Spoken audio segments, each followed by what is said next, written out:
Good evening and welcome to it. This is Chess and Wine. My name is ADB Lab, back with some more updates on the MIYCC. That is the Mzansi Inter-Regional Youth Chess Championship that is still upcoming on the 15th, from the 15th of December to the 19th of December in Limpopo, Polokwane. Hosted by Limpopo Chess, obviously under the auspices of Chess South Africa. It's meant to be a national event. It's meant to be a chess championship for, obviously, to choose the best junior players, the best youth players, and obviously all the other section. But it's starting to look more and more like an open event instead of a championship, a national championship section event. Because obviously we know that if it's a national chess championship, it's meant to be, you know what? I'm thinking the SAJCC was probably even better run because players could qualify from their regions to play for the SAJCC.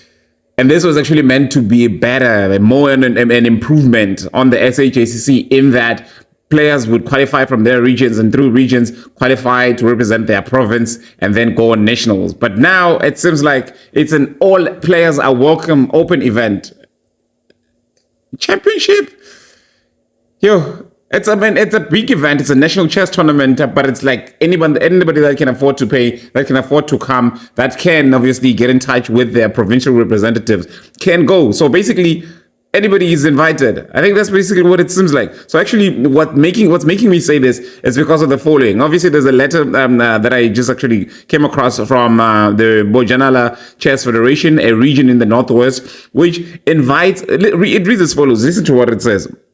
It says regarding obviously the MIYCC 2024, Bojanala Chess has been informed by Northwest Province Chess that chess regions within the province can provide them with names for the upcoming Mzansi Inter-Provincial Youth Chess Championships 2024. However, we were not provided with definitive selection criteria by Northwest Province Chess, and as a result, we are currently unable to provide specific details on the criteria that will be used on or how the available spots will be allocated.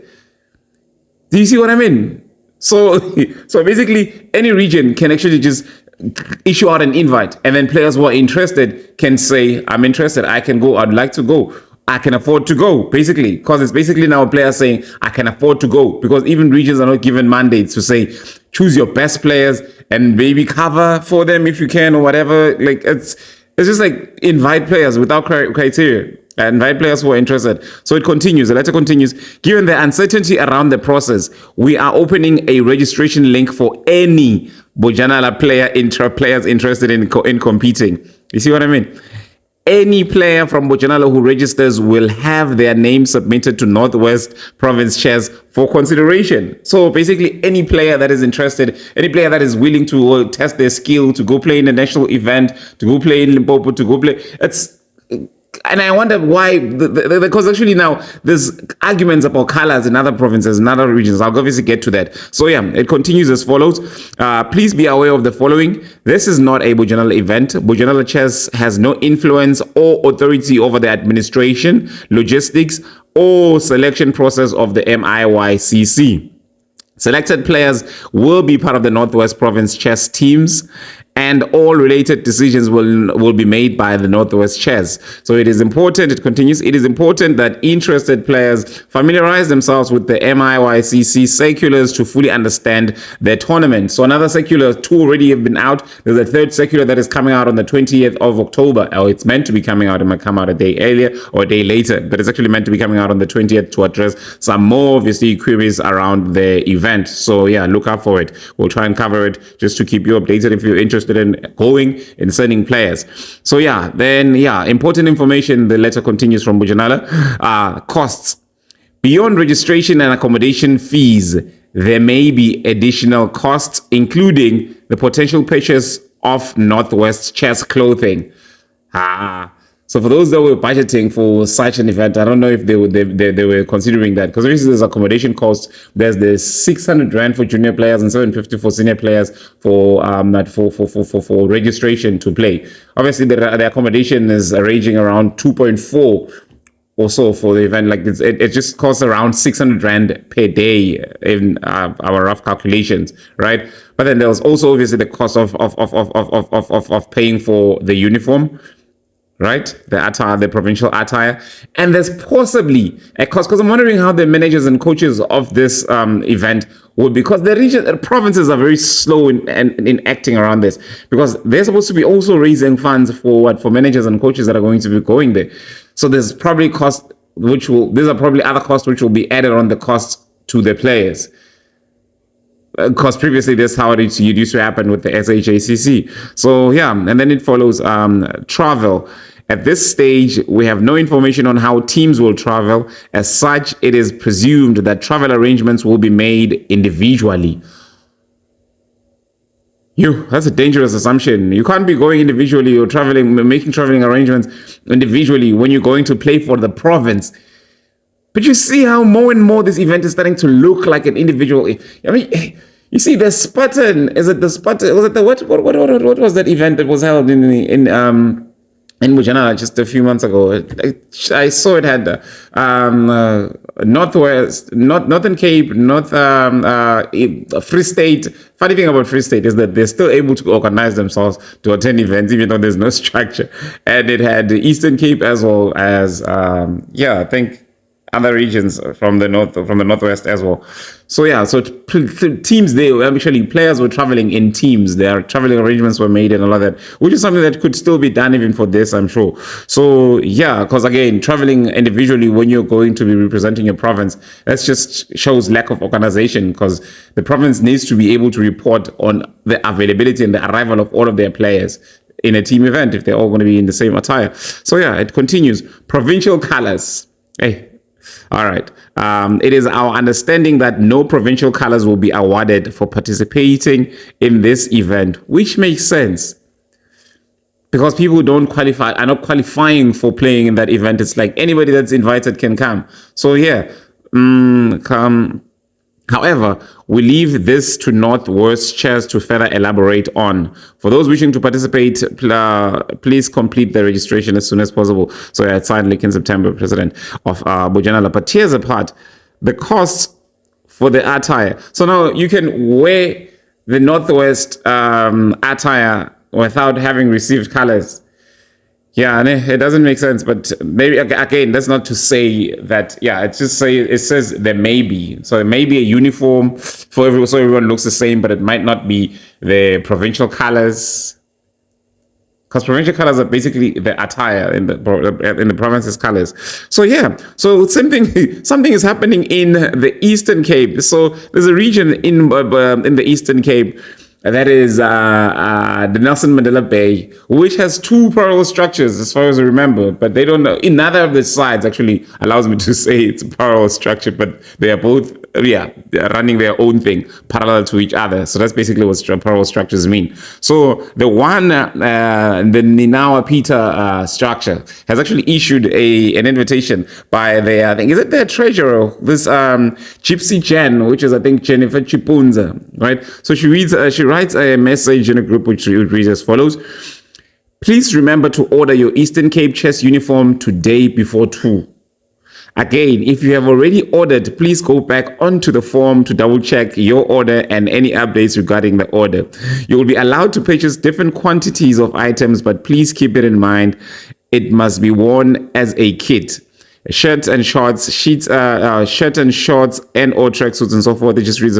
So contrary to any circular information you may have received, you can order this kit. We will be making it available up until the Mzansi tournament. You will not be able to purchase Eastern Cape kit again after the Mzansi tournament unless or until you are selected for the 2025 Eastern Cape team. You will receive an invoice by So basically, this is a region. Now, apparently they are designing and selling Eastern Cape provincial kits. That's like they are issuing colors. I don't know. Again, if you want to argue that colors mean something different, that's you. But me, I think the tracksuits themselves are actually colors. So yeah, and there is actually a communication from the Eastern Cape regarding this, which reads as follows. So it's a lot of interesting things. So now basically it's a region.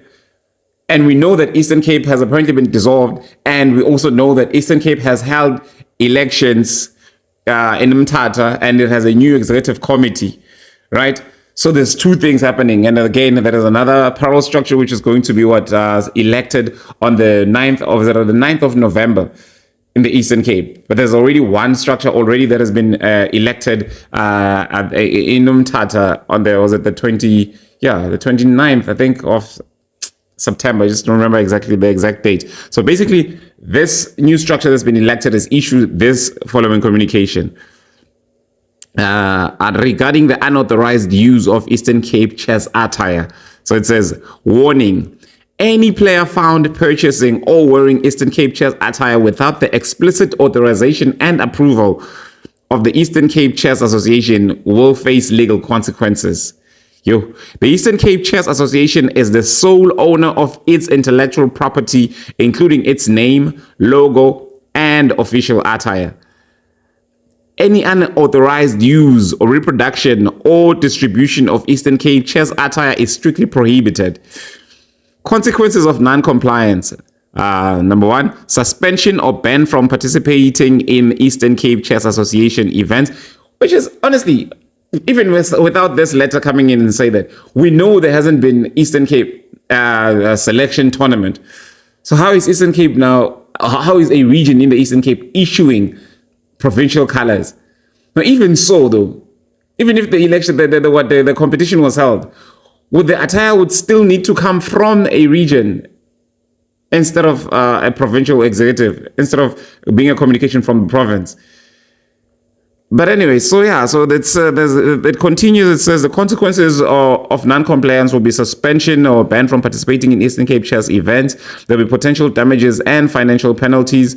Authorized purchase channels. So to ensure authenticity and compliance, so at least they give you an option to buy. To ensure authenticity and compliance, players are advised to purchase Eastern Cape chess attire only directly to the Eastern Cape Chess Association, authorized retailer by the Eastern Cape Chess Association. Verification process is as follows. To verify authenticity, players must provide a proof of purchase from an authorized channel. Notice to suppliers and manufacturers. Okay, I don't understand this. So suppliers and manufacturers are warned against producing or distributing Eastern Cape chess attire without the explicit permission of the Eastern Cape Chess Association. Contact information, Luzukundisa, Eastern Cape Chess President. So basically, I was expecting that the verification process whereby players can be able to verify if they have the right, because this is very confusing. But anyway, so I just read it for you as it follows. Authorized purchase channel, it's through the Eastern Cape Chess Association, or their authorized, what do you call them? Authorized, what does it say? Retailers, retailers that are authorized by the Eastern Cape Chess Association. So that means they have them. I thought they were going to list them. And then verification process. To verify authenticity, players must provide proof of purchase from an unauthorized, but that's for the Eastern Cape's verification. I thought then players needed to verify. So yeah, anyways, so that's that. But yeah, so one might say, but the Eastern Cape structure has been dissolved. Why are they communicating and so forth? And to that they say, what does it say? Update on the Eastern Cape chess status. Dear all, we would like to address the ongoing misinformation regarding the Eastern Cape Chess Association status. Contrary to claims, the Eastern Cape Chess Association has not been dissolved by Chess South Africa Expo, nor has an administrator been appointed. We have taken legal action against Chess SA due to their actions violating our constitution. For more information, contact me on the following details. That is Luzuko Ndenisa, the president of the Eastern Cape, with the details attached at the bottom. So yeah, basically the Eastern Cape does not believe that it is dissolved. They had the elections, and and there's people questioning now which regions were present, who was present in the voting in Umtata. And I don't know if people have been answered, but according to Luzo Kondenesa, the president, this question which was actually posed in the group of the Eastern Cape Players Commission. It was responded to. So the people that sent me a screenshot with that question, they did not include the answer, so I still don't know. But so they feel like they've exhausted all the channels. They've informed everyone. They've communicated in time, in due time, and obviously followed all internal due processes to ensure that, everyone is aware of the elections that were taking place and invited. So these are the people that are in the MIYCC WhatsApp group.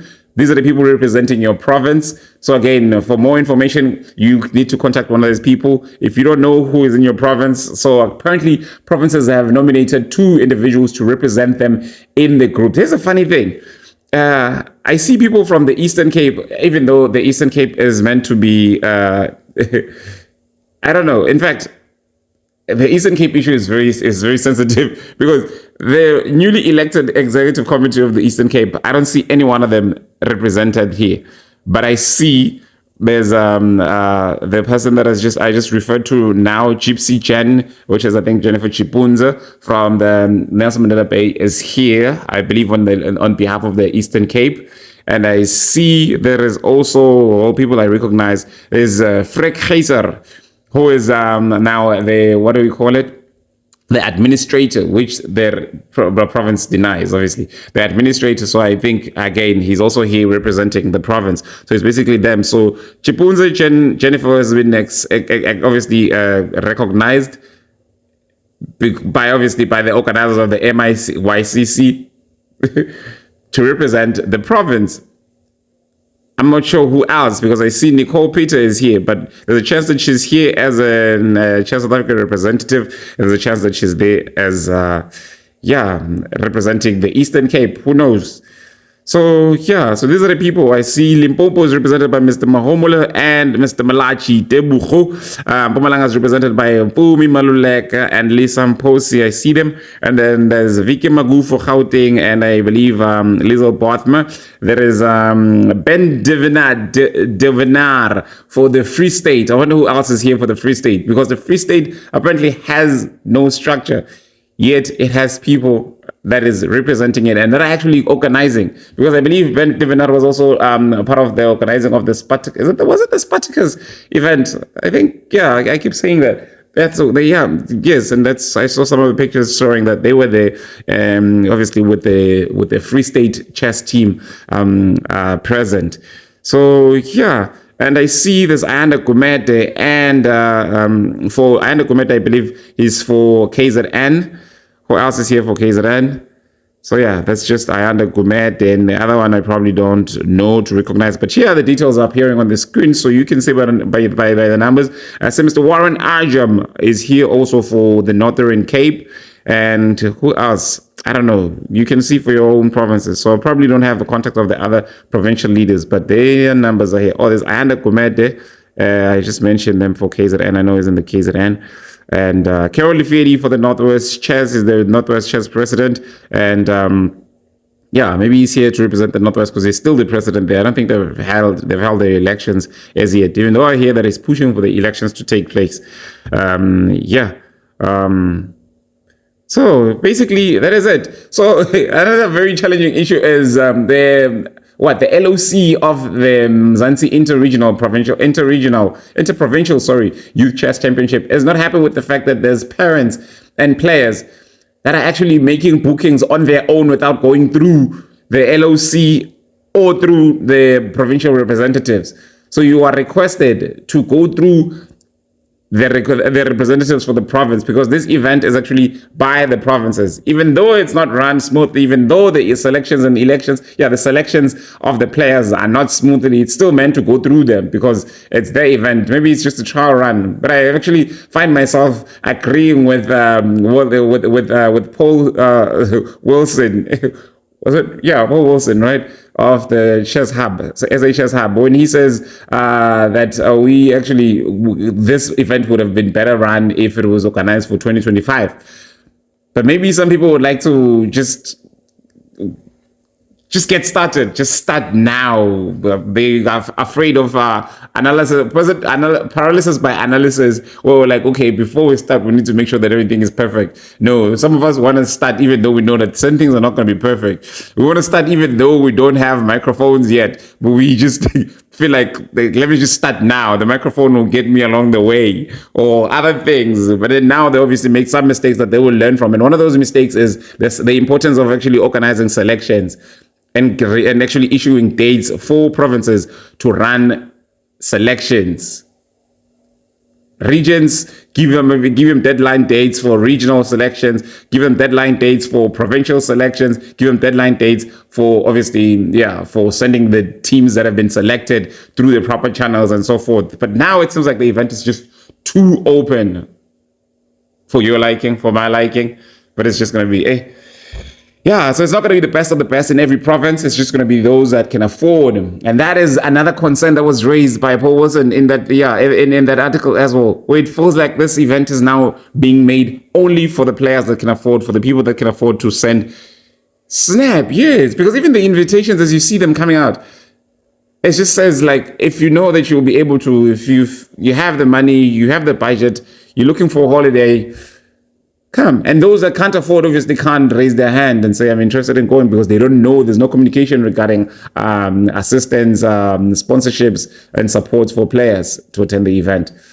But anyways, so this has been it. We'll speak again when we get the circular number 3 coming out after the 20th. And then obviously we'll see what's new on that. This is Chess and Wine. Good evening.